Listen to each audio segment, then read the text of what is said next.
Graphical representation of degrees of similarities between OTUs, or operational taxonomic units. In this case, our OTUs will be the scents of these candles.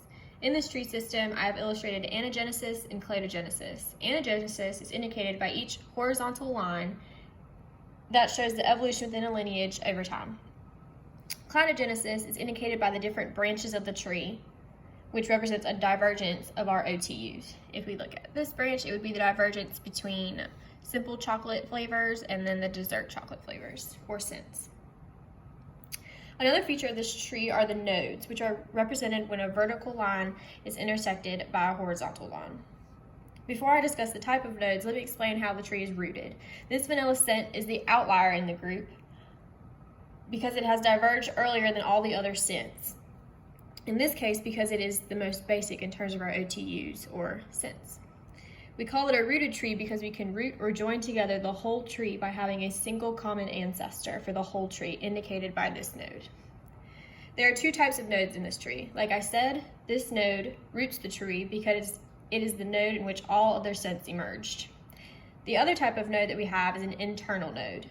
These nodes allow us to distinguish a rough timeline of emergence of different scents. For example, we can see here that the strawberry scents diverged after the chocolate scents because the horizontal line from their common ancestor is shorter for the chocolate scents. So if we go to their common ancestor, chocolate scents diverged here, whereas strawberry took a little bit longer and evolved here.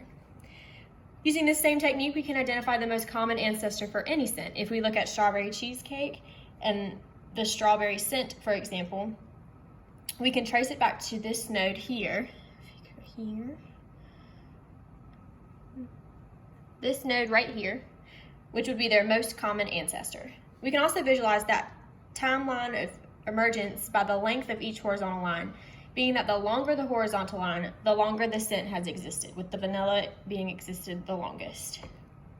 And the shorter lines, which these are going to be our shortest, which means that they have emerged last.